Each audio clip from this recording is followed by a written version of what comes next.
Well, hello there and welcome everyone to the Advisor's Edge podcast. I'm your host, Rob Jacoman. And listen, guys, we have a super exciting episode for you. And we have an amazing guest as always. We're super honored and blessed to have Amy Kniseley on with us. She is the head of business development for Highland Capital Brokerage. Guys, we're in for a treat. So I will turn it over to my sidekick and co-host, Chad Ramberg. Chad, how are you doing today?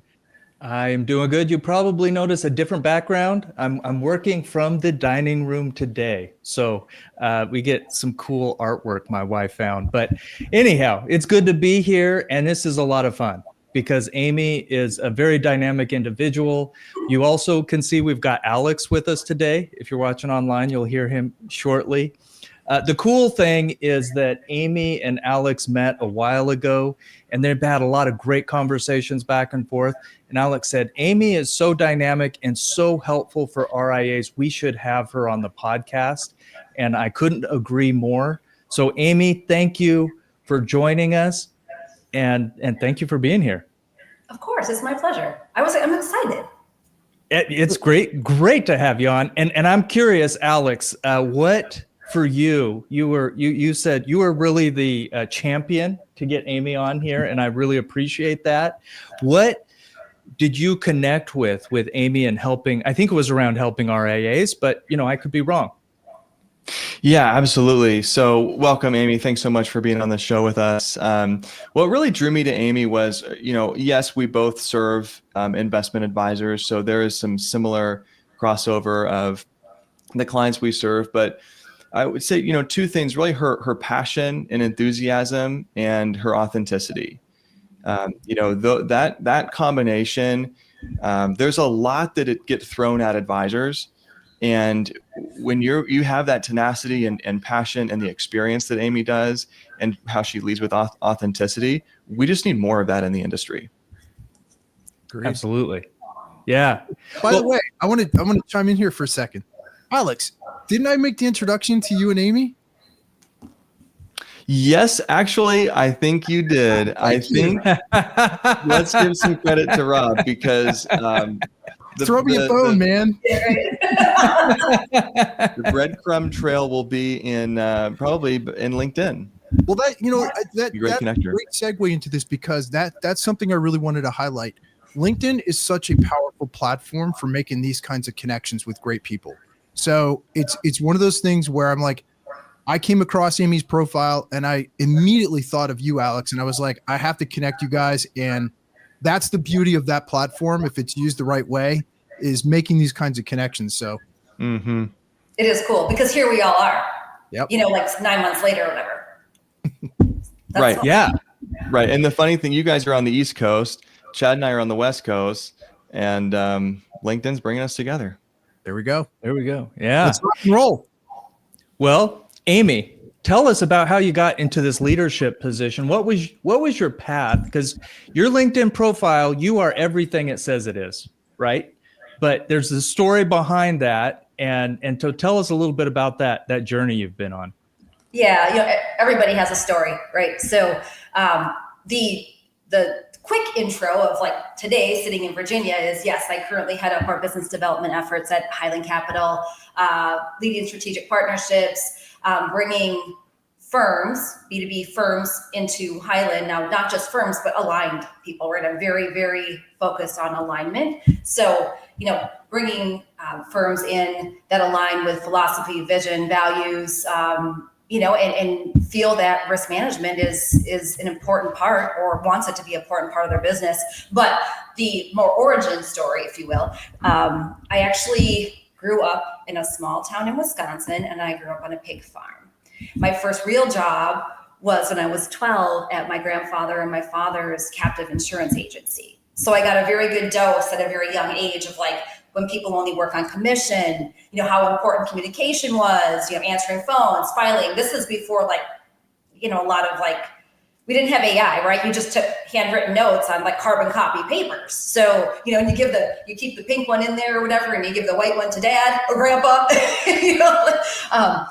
that was my first entry point in. And, it's interesting how things just have a crazy life cycle. We'll just fast forward, so I'll make it short. But then after college, I moved to the Twin Cities and recruited for like a national recruiting firm, and Allianz Life was my first customer. And I hired a bunch of college kids and people I went to college with there because business was going crazy at that time in the early 2000s. And I recruited myself over there. Straight to the annuity desk, answering like 50, 60 inbound calls a day. And then, you learn, you grow, whatever. And like the second part of the question, I think, is more like pivotal moments in like a person's up level or career journey. And so my first kind of real pivotal moment was when I left corporate. That was a very stable job. And frankly, some would say, on an upward trajectory to go to a small little like BGA that I really didn't know a lot about. It didn't work out well. It was like a month later, just bad decision, just bad decision on my behalf. However, what happened is it was a turning point for me because I decided to file for a divorce. At that point, I decided to like give the house away, and I moved to Atlanta in 4 months. Like 4 months had passed and I just decided to move to Atlanta, and I took a job at another IMO at a really good time when link benefit and index life and all these things were coming into the mix. Fast forward, we were up in Minnesota, we had our first kid, and my second up level happened as well, where I loved what I was doing. It was an amazing job in the financial services space. I got a call from someone out in Virginia saying, we're gonna bring our life insurance back in-house. Do you wanna run it? Well, I've done one cross-country move. I'm not scared, I gotta kind of put the fear aside, because sometimes anything you want is on the other side of fear, right? If fear is kind of, it's false, it's totally false. So I said, you know what? Let's do it. So I packed up and moved my family out to Virginia. This is where I sit now. Fast forward, we did exactly what we were to do. Very impactful role. It was cool to be just like a builder. Like I'm a builder by nature, and Highland bought us. I was in a production role. This role opened up, and that was kind of where the next up level came. I was like, you know what? I love the advisory space. I love how it complements financial plans. I even love the fact that the people that I was working with were like, we don't even like insurance. It's hard. It's nuanced. We hate underwriting. Everything about it. And it was almost like a personal thing where I was like, well, you know what? I'm going to make you like it, and we're going to have fun doing it. And I'm going to take all these objections and everything that you just said away from you. And then will you do some business, right? And that's really where it started. And this role opened up, and I took it pretty serious. I paid someone to do my resume. I suited up, I put my name in the hat for an internal position like I would an external position, and I got it. So here I am, but I share all that just because it's, sometimes you got to bet on yourself. You got to take some risks and follow your gut, your intuition. And so, that's really how I got here. On a personal level, I have 4 kids, kind of a nerd at heart. I like to read. I like sports. I'm a Green Bay Packer fan, all those things. So That's awesome. So what I'm doing, we can cut this out a little bit here, but Alex, go ahead and jump in with questions there. So we get, if at any time, just jump in and go with it for questions. If you find something that Amy says that is interesting, just go with it. Okay, great. I found something that's interesting. Yeah. So, Amy, I want to go a little deeper with something. So this is something that we talk about often is the insurance industry in general.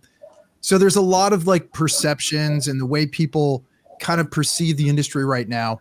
What do you do to kind of change that perception of the industry and really add value to people's lives and help transform really the way they think and then the way they take action on the things that they know they should be doing to protect themselves? Yeah, there's a lot of layers to that question.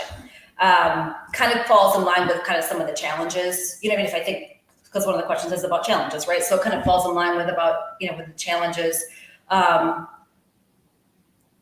think the number one thing in terms of that's a challenge the industry has. They think distribution is kind of icky. They think insurance is icky. They think commissions are icky. There's different models in the RIA, so there's different philosophies around how they want to get paid or what they believe in or how they grew up in the industry, right? And it's a big topic. And so, and I don't think one's right or wrong or good or bad. It's just a preference, and it's how they want to go to market, have their clients perceive them. The reality of it is, in most of the firms, someone in some way, shape, or form probably holds some type of insurance license, or someone, deep down in the trenches, and they may be doing it just from a sheer legal perspective, whatever. But this is kind of a soapbox. But in terms of perception, I mean, I get it. Distribution has gotten a bad rap, and sometimes rightfully so. There's a bad apple in every bushel, regardless of what business you're in. And so, and there are some people that don't, that sell for reasons they shouldn't be selling. We know that, right? Like, this is not a one size fits all industry. And so, from a perception perspective, like I get it. In terms of, I don't know if I can change somebody's mind, but what I can do is give them good information and good consultation, trustworthy, sometimes honest to a fault, in terms of just the information so they can make their best decision. Because frankly, some people won't ever implement insurance, and that's okay. That's okay. But there's a whole other side that say, there's some good planning opportunities. This is going to help me deepen my client relationships. It's going to make them more sticky. I'm going to differentiate myself, from a crowded marketplace. It's going to help with fee compression, just because you can offer more value and you're having different layers of conversations. When you start to talk about estate planning or long-term care, not just the long-term care, but when you start to talk about the layers that it has and the effects it has on families and money and, devastation in terms of emotional and financial, like, you start to break down these things. I mean, that's a different conversation than just, a mutual fund that's a one size fits all, right? So you're really talking personalization. And so there's a good amount of advisors and firms that want to do that and want to implement, and say, this is an important piece. I feel like it's big. I need help. I need help to, take that elephant and make it small, bite-sized pieces. And so, from a perception perspective, like, I can't change everyone's mindset, but what I can do is I can help them add value to their business, and I can help them provide solutions that they may not, have had otherwise, right? Or they may not feel comfortable, because how Highland goes to market, we go to market in various different ways. Everything from a transactional self-service all the way up to ultra high net worth, where we have a whole private wealth team, right? So the wealth spectrum is covered. So we can, we can play very, very favorable in the advisory space, family office, even just to like your general wholesale model, right? I mean, kind of all in between. So perception wise, like I said, I think it's education. It's just giving them great information so they make their best decision. Sometimes with or without me, I've talked to a lot of people, and you can't partner with everybody. That's impossible, right? But what I can do is make sure that I leave them better than I found them. So I guess that's part of my approach, and that's how I approach everything in life at this moment. I'm not green bananas anymore. So the more authentic and aligned I get, the better my life gets. So it's great advice. Yeah. I love that. I'm not green bananas anymore. I'm not bananas, but I'm not green, like somewhere in between. Yeah. That's good experience. Yeah. Yeah. I love that. Hopefully that helped answer your question. It does. What you're saying, essentially, what I'm hearing you say, Amy, is it's really about building that trust and that relationship and offering value to people in all these different areas. And there's a lot of different types of products and services that you can offer to a prospect or to a client. But so long as you have that trust established in that relationship, and the data and information to make really good decisions, that's all you can do. And I think that's where I think sometimes the industry gets a bad rap, or even financial services and insurance in general. Like, we had several guests on our podcast where they talked about that very thing that we're talking about right now, which is the trust factor. And I think that's an important piece to always highlight. And I think you did it really well. Yep. And Trust and help them and give them solutions, right? Help them solve problems. That's simple, that's but what it's amazing how many people don't do it. It's too simple. Yeah. Yeah. Well, that's what I love about you, Amy, is you're so passionate about helping advisors go out there and get done whatever they need to get done, even if you're not the direct one helping them. And so that as you plugged into the advisory market and specifically the RIA market, tell me what that's like. How is that kind of, what have you learned from the RIA market as far as maybe the questions they have or conversations that really you're able to help them with? Yeah, so much. And that learning doesn't stop, right? Just because I took this role 5 years ago or 4.5 years ago, and then even prior to that, that was like my targeted, like where I was in production, I was going to market with clients and financial advisors in that space. But the space is morphing and changing every day, right? There's so many advisors in motion, technology, AI. There's just never a dull moment in any side of this business. But from the RIA side specifically, honestly, Highland's been in the registered space a long time. So the institution space. So we're talking like, your big banks and big BDs and things. And so there's a different level of like security and different things we have to do. So we already kind of had that DNA, if you will, or kind of had those foundational spokes of the wheel. So to translate it into the RIA space, that wasn't hard because, we have all the security protocols to be on these big things, anything that is like an objection per se, products, security, credentialed sales teams, all those things, like we have that at like under wraps, right? It was more so, honestly, this is maybe gonna sound goofy, but learning verbiage and their language, right? No one talks about dropping a ticket in the advisory space. Ew. Like, I don't even like that on the commissionable side. Like that, ew. Or, it's like, no one wants to hear about a bunch of product stuff. Now, will a solution fill in something eventually? Yes, it will be a tool that we will be able to utilize in a whole plan, right? Of course, but nobody wants to hear about a bonus or a this or a that. Like, it's just, they don't care. They want you need to solve problems first, and it needs to fit in holistically to what they're doing and their thought process. And that was the hardest part, because you go into these RIAs and they know they should be doing it, but they have to change behavior. And you have to help them change a behavior. That's hard, as adults, right? Like, it's like my 5-year-olds, that it's like you tell them again, you work with them, you tell them again, you remind them, and then you help them, and then it's just. But so you're changing a process or a behavior sometimes at the corporate firm level, so there's got to be a big executive buy-in for that too, because it could be a IT process, it could be data security. There's a lot of layers when you start to bring on a firm, and the different things that have to happen. But so the things that I've learned is like even just little things such as language. I work with a lot of the C-suite folks because we go up and get the firm deals, and that's a different conversation too. That's a different, they have different care abouts and different worries, and they're strategically thinking 2, 3, 4 years out versus working with like your day to day. And the nice thing about that is I do work kind of top down, and we have very credentialed sales teams that work bottom up, right? So I can't be everything to everybody. However, I dust it off when I need to, because I used to do it. So it's easy to dust it off when I need it. So it's been a learning curve from that perspective of, figuring out just the, what's gonna resonate, what's gonna be important to them, and then really just building our platform from there. Again, trust, listening, and giving them a business solution. Yeah. And so working with the C-suite folks, is that really taking the tools that Highland Capital has built already and being able to provide that for their sales team and or their advisors to help get better information for their clients? Or give me a little more color, if you would, there. Yeah. So the answer is yes.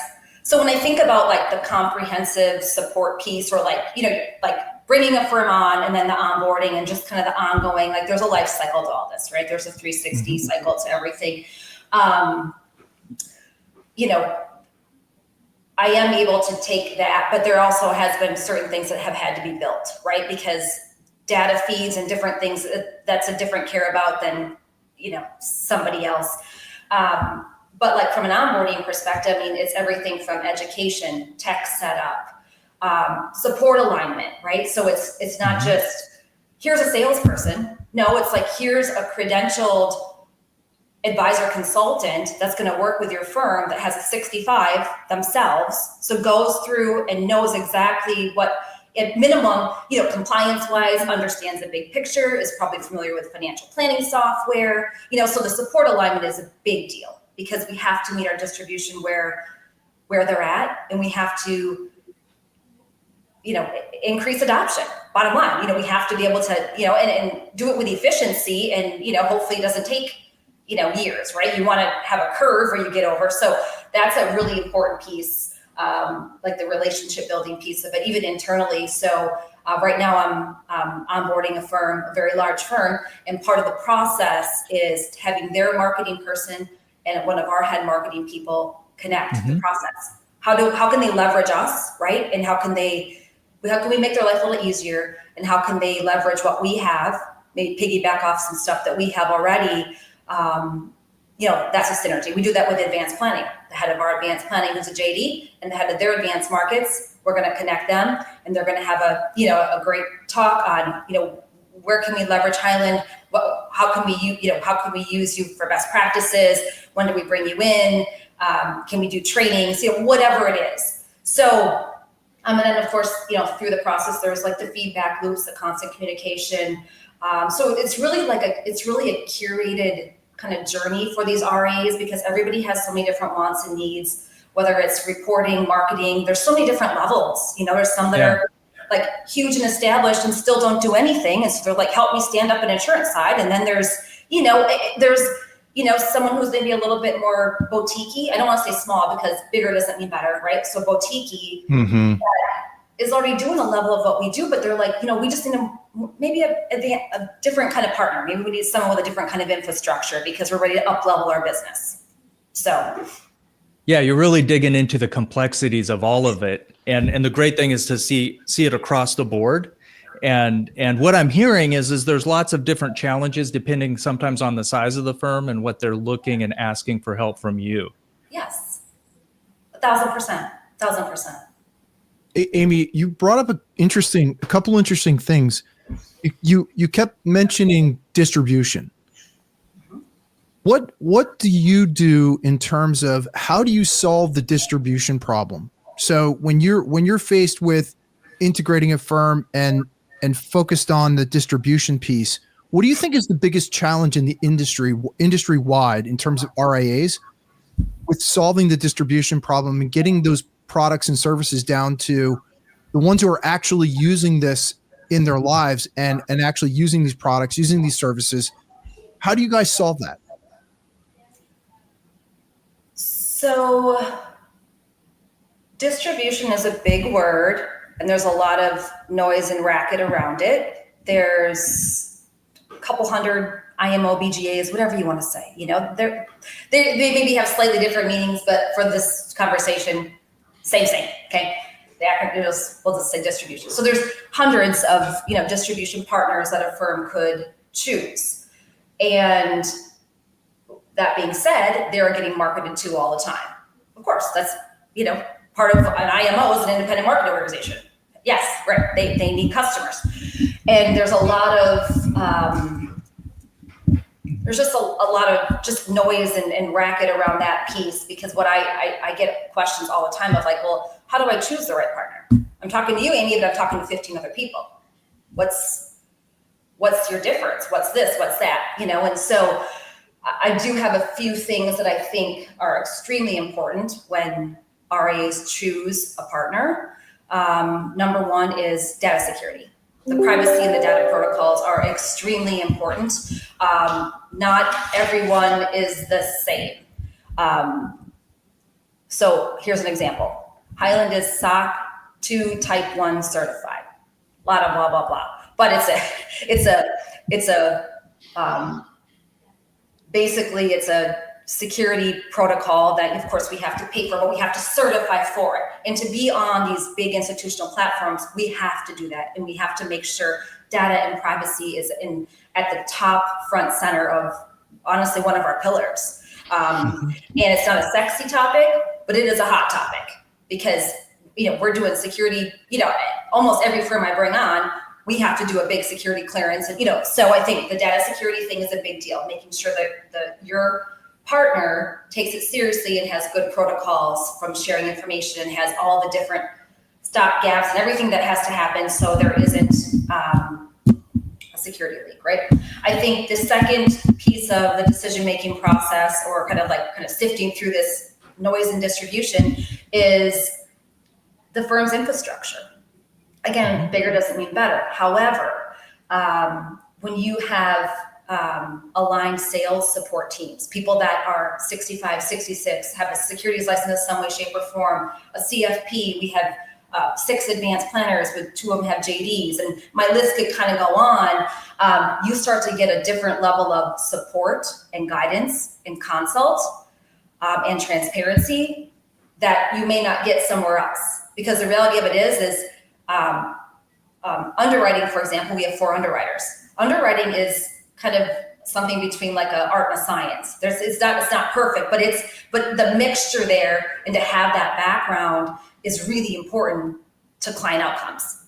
And if you do not have garbage in, it's garbage out, right? So if you are starting with some big, the story could go on. You also have to have people that can solve your problems. So we have a full relationship management team.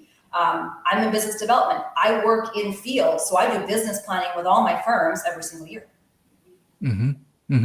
So, I think, and just the experience in the B2B side is another touch point that I think RIAs in general should be looking at. Like, are the firms that I'm going to choose to kind of pony up with and help me with this and go client facing? What is their B2B experience? Do they have client facing experience? Do they have real life problem solving skills, right? Can these people help me solve problems? And then on top of that, can they help me go in market to my client? So we have people that go in market, and that's not a typical thing either. Most of them are wholesale type models. So like I said, the distribution side it's a big topic. It's kind of a soapbox of mine. So we could spend the next 25 minutes, probably. I could go crazy. But I think there's things that firms really need to strongly consider when they're vetting out partners that are really, really important to their business results and their clients, and then really their reputation. Honestly, it's a reputational risk. You want to partner with somebody who's good at this stuff. Well, and what I heard in there was the business planning aspect. When you're working with the C-suite, kind of helping them line up, which is going to be a lot more than just selling a life insurance or a long-term care policy out there. You're really helping the development of that, which maybe is why you're so great at connecting with other entities in the industry that are helping with RIAs and advisors. Yeah, the reality of it is, we could get selling agreements with, hundreds of, just go out and grab selling agreements. So, but you have to have aligned firms that think this is important. But you have to help them, you have to make it make sense to them, right? You have to, talk about bottom lines and like give them case studies of this RIA did this, and this is what you can expect, and how many folks are licensed versus not, and what does our adoption look like, and what's kind of our curated education series that we want to focus. Where's the gap? Where are you seeing trends, right? So like this all goes back to like some of our like reporting and different things we do, because if we can give them data and trends, or at least give them a line of sight of like, hey, we have 25 advisors writing this type of business and you didn't even know about it. Like, it's actually important, right? Like, so it's our job to help create importance around this. It's not just sign a selling agreement and schlub a bunch of products. It's how do we create importance, make it a revenue stream, make it an important piece of their process. Yeah, business growth. 1,000%. And it's growth that they didn't have. And a lot of times it's growth that we do the majority of the work for. Hey, that's not terrible, Well, it's a win-win. Speaking of business growth, this is right in Alex's wheelhouse right here. Alex, and I think this is where you two are very aligned with each other in terms of growth, because you guys are both in that same similar space. Maybe there's something that you guys can connect on right now that kind of goes down that path too. Yeah, you said so many interesting things about working with advisors and how you help and add value to them. And I think advisors, what I've found is that it is a tight-knit community. However, there's a lot to talk about, and the different challenges that advisors are having. They've got challenges and they've got opportunities. And from the risk management side, you and I both have just a unique perspective in working with. We work with hundreds of RIAs and have a very unique window into their operation.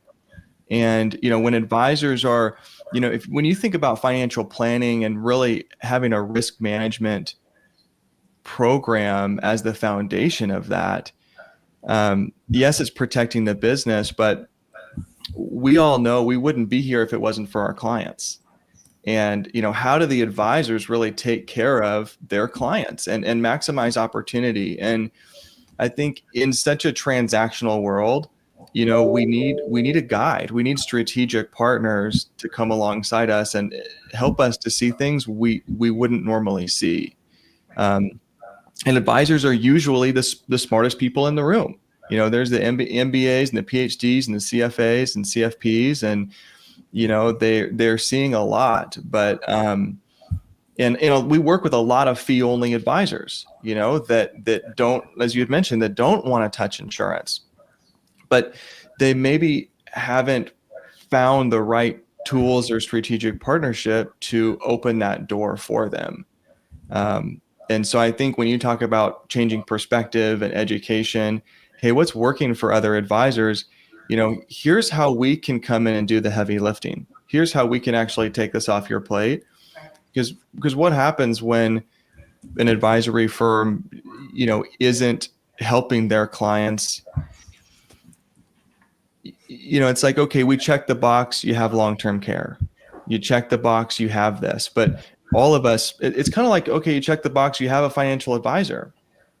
If you're in a relationship with somebody or you're close to somebody and they say, oh, I've got a financial advisor, and is the conversation just going to end there?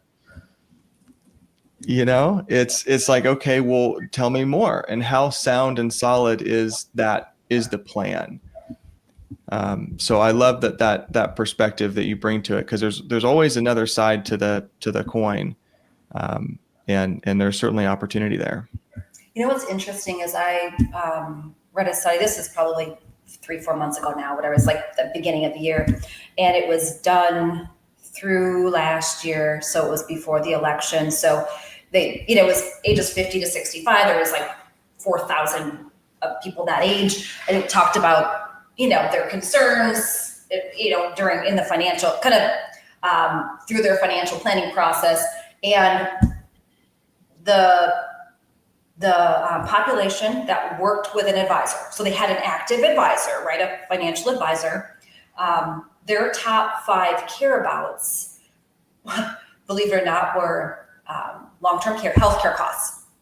That was one of so it's interesting because the people that didn't have a financial advisor had a whole different other care abouts, but the people that actually were working with an advisor wanted to hear more about healthcare costs, managing it, and what that looks like. The other one was tax planning. And the other, and to round out the top 5, or 3 of the top 5, was income planning. I don't want to outlive my income. Well, that directly correlates. It's very interesting because that tells us that there's a miss about maybe certain topics being talked about, or in depth talked about, how this stuff affects financial plans, and not just what affects financial plans, but like, how does it affect someone who, how do they want to live their life with joy and peace and ease, and feeling a certain sense of security as they age, so they can continue to do the things they want to do and navigate, or if they do have a healthcare issue, stay where they want to stay, right? And know that, everything else is good, and, they're not disrupting their entire family. I mean, that's a whole other conversation.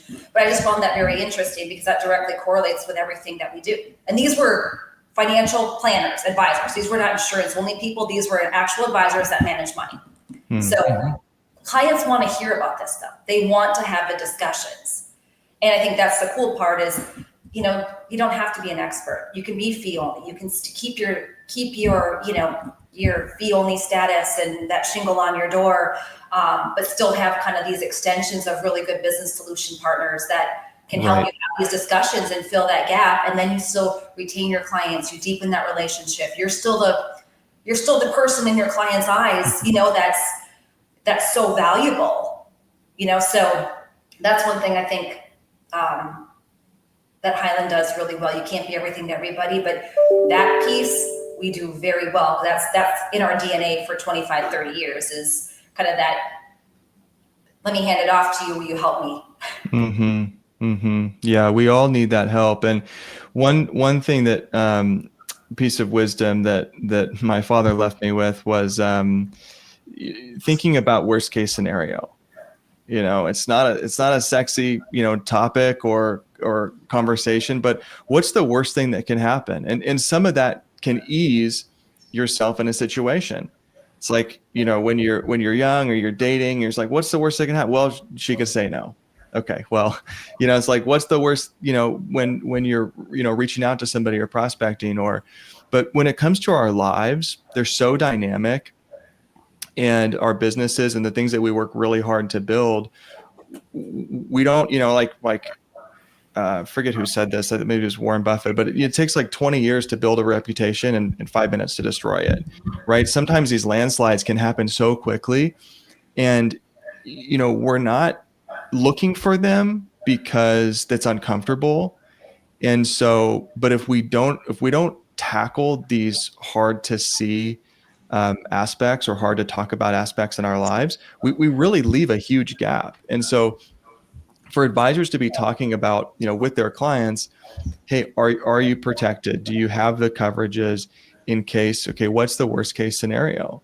And especially with an aging population, long-term care, I think, is a huge topic. Because my mother-in-law, she's 70, her parents are still alive. They're into their 90s. It's amazing.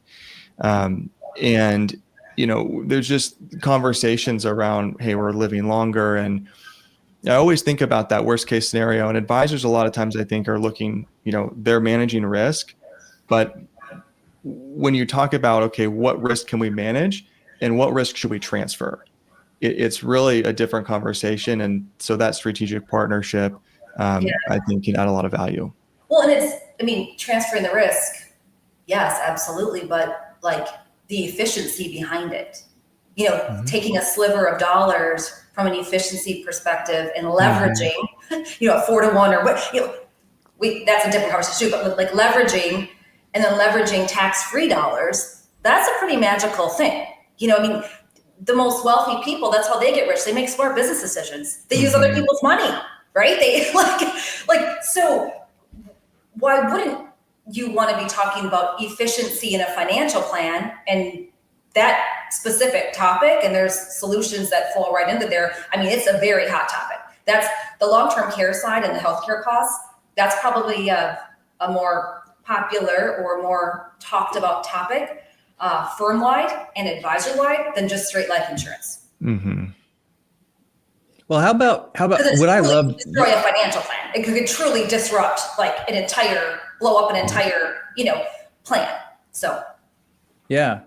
What I like, Alex, really what you're kind of pointing out there too, and I want to pivot just slightly with those gaps, because you're kind of diving into where the gaps are between what's the consequences if a firm is not doing X, Y, or Z, right? And we think of that from a business risk standpoint, which is completely different than the risk we're talking about specifically here. But Amy, you've got some expertise in this area. Maybe you have a nugget of, from a business operational standpoint, what's some key things where there may be a gap for a lot of advisory firms or broker dealer firms are you seeing out there? Like where opportunities could be? Absolutely. Yeah, because that's where you have a different window into it than we do, and this particular aspect. So I think you've got some unique insight. Yeah, I think this is probably another soapbox. I can go in a rabbit hole. So let me just try to be succinct. We just talked about the healthcare kind of the aging population crisis, right? So it's not just people living longer, it's healthcare systems, the inflation around them. People don't want to be healthcare workers anymore. Like they have shortage of workers. It's hard. It's a hard job, right? And if the aging population is set to, go crazy. Like I forgot the number. I could find it later if I need to, but there's going to be a lot of people aging in the next 20, 30 years with a system that's going to have a lot of pressure on it. And then Lord only knows what's happening with our government systems, right? So time will tell on that one. You don't have workers that want to do it. You have inflation on the not just the cost of care, the homes, the assisted living places. I mean, it will be a thing. And some people are going to learn the hard way. If you don't plan, listen, if you decide not to plan, that is plan. I'm not saying it's a good plan, but it's a plan. If you said I'm not going to do anything, well, okay, that's fine. So I think that discussion is a huge discussion. I also think, the last 18 months, and I don't love this because this is really rate driven and kind of just where the industry is, but it's there and it's alive and it's still alive and kicking, is like your short-term interest rates on these short-term like annuity products for slivers of money, for guarantees, bond alternatives, places where people are looking for safety that don't feel like bouncing around in the market, and so we've seen a lot of people in the advisory space utilize them. If you can get a 5.5%, rate of return guaranteed for 5 years for a sliver of your money, that's not a bad deal. And it's tax deferred, and sometimes there's some liquidity off, you can sift off some interest. There's, some nuance there, but, so we've seen a lot of just sheer safe money, and people probably in the last month or so are glad that they have it, and rates have come down a little bit. Mm-hmm. And so it's stuff like that. Honestly, there's firms that, have that partner with, there's a lot of M&A going on, right? So they buy a CPA firm or they buy this or they buy that. The discussions that can happen around small business planning, buy, sell, key man, what are the important elements of a buy-sell agreement? Oh, you have business clients and they have buy-sells. Maybe they probably need a review because everything always needs a review to see if your business has changed. Have you changed? Has your structure changed? Have you grown crazy? Right? So like all those services, that's something like our advanced planning team just does. Like we will take an advisor and 20 of his business clients and deliver the message on the advisor's behalf and be an extension of their team, to business owners to talk about this stuff. That's like, we're going to do the work, right? We're going to basically come prepared and make you look like a rock star and drive conversations that you don't have to be the expert in. And then you're going to send us 4 buy-sell agreements so we can review for you and then, give you the directions on what to do. So it's things like that. So again, there's a lot of, I have a lot of ideas, but really what it boils down to is really probably me knowing our business customers so well to carve out like even small things that are so impactful versus just like blanket approaches. Because the long-term care conversation could be a blanket approach, but that small business thing is a real thing that's happening. Or I have another firm that, we're building kind of an online instance for that specific partner that's going to have all suitability forms, everything. So the ease of doing business, they can hop into our website for a certain line of business, not worry about forms being wrong, not worrying about how is my compliance going to sign off on it. It just shoots over. So it's things like that, but you have to know and understand the business. Really on all 4 business lines from my perspective, and understand what they're trying to accomplish to find these pieces, because that's what's going to make a partner different than ABC IMO down the road. Yeah, what I really dialed into there is what you're doing is you're there to help the advisors look good to their clients. And that's what you're help coordinating from a 30,000 foot view, which is what, the same thing Alex is doing with his clients. And the work we do at BPI is helping them understand that they can look good and go out there with confidence with their clients. Little bit different risk, but similar sort of approach. Yeah. And then from like the exact level, it's, we want to make sure that we help them build, brand awareness and reputation, right? Like this stuff helps their reputation. This stuff helps client retention and deepening the relationships. This stuff does help their bottom line. This stuff adds value to their advisor base, maybe helps them recruit someone they wouldn't have had an option of recruiting before. I mean, there's people that are coming out of your Northwestern Mutuals or Equitables that are commissionable, right? That's part of their practice. So if you can provide these things, even from a recruiting perspective, you probably have a better chance than someone who's just fee only that doesn't do it, right? So there's a lot, I mean, again, that's kind of a big discussion, but there's a lot of corporate value too. Well, I love it. I love it when you get on your soapbox, because that's when we see the passion, and that's where it gets fun. So fun. This is so fun. She has more energy and enthusiasm than any guest we've ever had, I think, Chad. It's good. I mean, we could talk you could probably ask me questions just off the cuff for hours. I probably could just keep answering. Because some of these, these are new questions. So I hope everything's okay. I hope the answers are okay. It's great. Oh, it's fantastic. Well, Chad, are we ready to land the plane, or should we continue?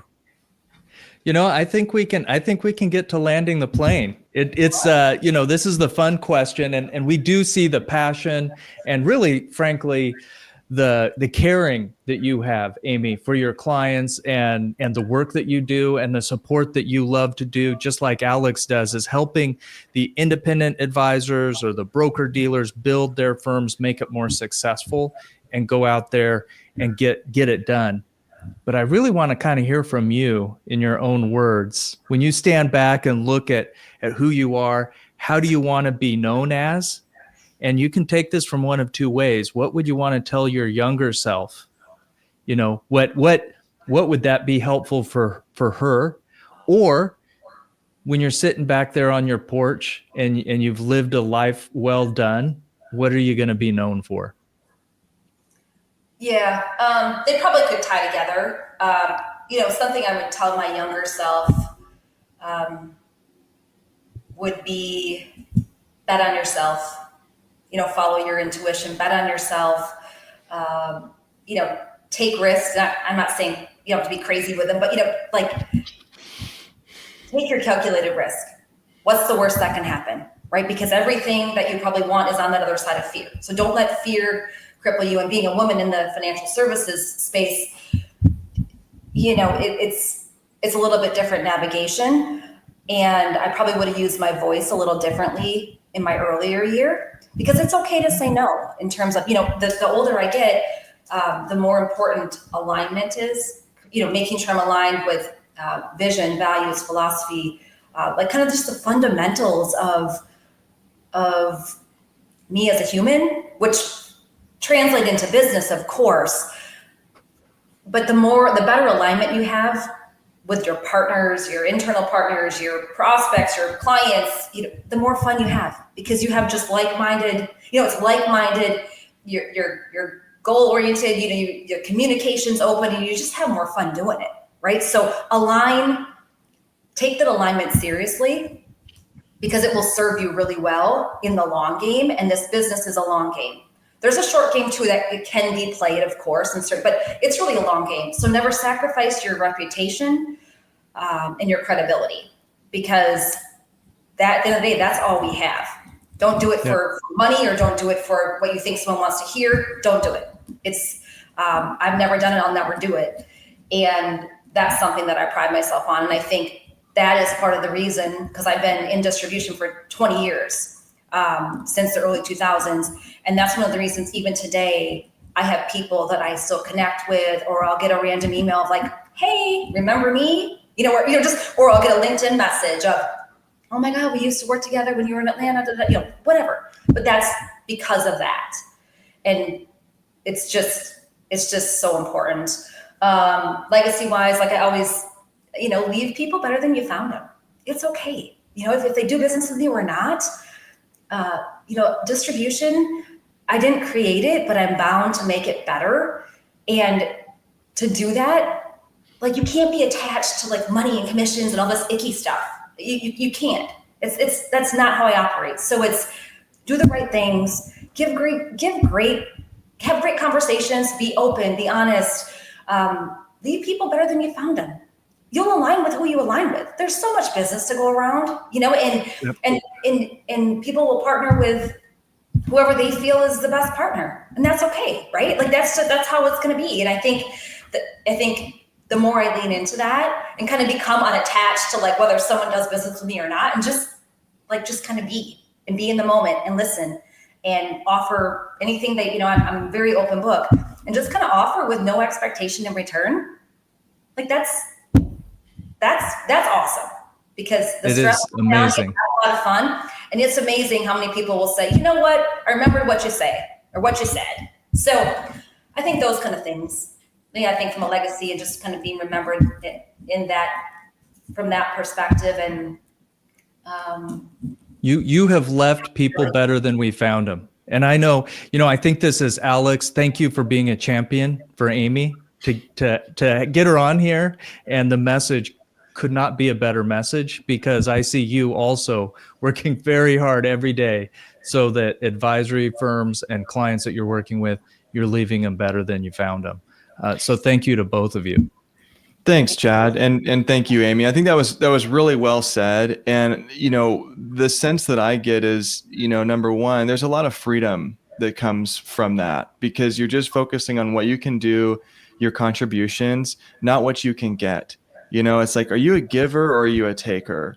You know, and if you're focused on giving with no strings attached, you know, that's a freedom that nobody can take your joy away, your peace away. And, you know, there's a wonderful program out there that one of the core principles is to thine own self be true.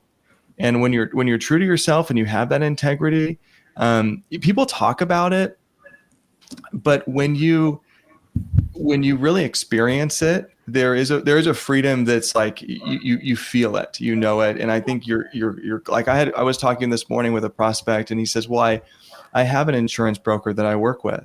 And I said, great. You know, most advisory firms do. And I specialize working with RIAs. So I don't want to brag, but I probably have some good ideas I can share with you. And if you want, you can take those and use those with your current broker. You know, I'm not trying to step on anybody's toes or, you know, make a change. It's just, hey, we have some ideas that could help ultimately increase the value of their organization. And when you come with that heart and that focus, and that commitment to leave people better than you found them, you can't lose. Because even when you're back, like you're like, oh, that call went great. Are they going to do business with us? I don't know. It went great though. We'll find out. You know, and then there's obviously more, right, you know, strategery around that, but like you can't really be unhappy. So right, that's right. So true, man. Whew. We have to come up for air. This has just been an incredible episode. Amy, you're a superstar. We are extremely honored and blessed to have you on this show. What a treat it has been. I'm ready to run through a burning building right now. So that's the kind of that's. Think if you were an advisor, you'd be ready to write life insurance right now. We could probably close any prospect right now if we played the last 5 minutes. All of you on this call right now, all of you on this episode right now are amazing at what you do. You're the top of your game in your industry. And it is such a pleasure to be just sitting back and listening is just, this is the best place to be right now. So talk about freedom, Alex. This is the ultimate freedom is listening to folks like yourself, just loving what you do, passionate about it, with integrity, with honesty. It's funny. I'll end it with this. And Amy, we want to learn how people can reach out to you and connect with you. But I did a post on this yesterday, this very thing. I didn't talk about content. I didn't talk about, my top 10 tips for growing your business or any of that stuff. You know what I did? I picked up my phone on my walk and I said, I'm just going to speak into the phone from the heart and share with people what I'm thinking and what I'm feeling right now. And it's really what I shared yesterday was about how we really need to transform our mindset and our thinking with how we serve the clients, the customers, the prospects that we interact with every day. Yep. And if we do that, and if we think about the impact that we can make on someone's life and on their business, that's the greatest gift you can give somebody. And that's what all of you today, that I want to embrace that. And all of you today are fit that bill and have exuded that kind of energy and enthusiasm with what you guys are doing. So super excited to release this episode, and I can't wait. Amy, how can people reach out to you if they want to connect with you and learn more about you and your firm and what you guys, the value that you guys can deliver for the industry? How can they reach you? Yeah, well, you can find me on LinkedIn, Amy Kniseley, Kniseley. You can go to the Highland Capital Brokerage website. So it's highlandcapitalbrokerage.com. And there's a little RIA tab. You could go there. You can email me at akniseley@highland, which is akniseley@highland.com. I mean, you can buzz my cell phone if you want, 612-210-3401. You're a brave person. We might have to cut that. We might have to cut that one out. Spoken like a true BD minded person who wants to give anybody any possible way to connect with you, which is awesome. I mean, people call my cell phone all the time. I travel, right? So you can keep it in if you want. You can delete it if you want. It doesn't matter to me. But if someone wants to buzz me, great. I don't think I'm going to get 1,000 calls, you guys. I don't think I'm going to get like 5,000 calls or anything. But like, if I do, that's a good problem to have. Then you're going to have. There you go.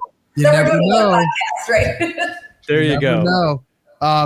Well, listen, everybody, thank you so much. Everyone have an incredibly blessed week, and we'll see you guys again on another episode of the Advisor's Edge podcast. So stay tuned. We'll see you guys soon. All right. Thanks. Thanks, Bye. guys.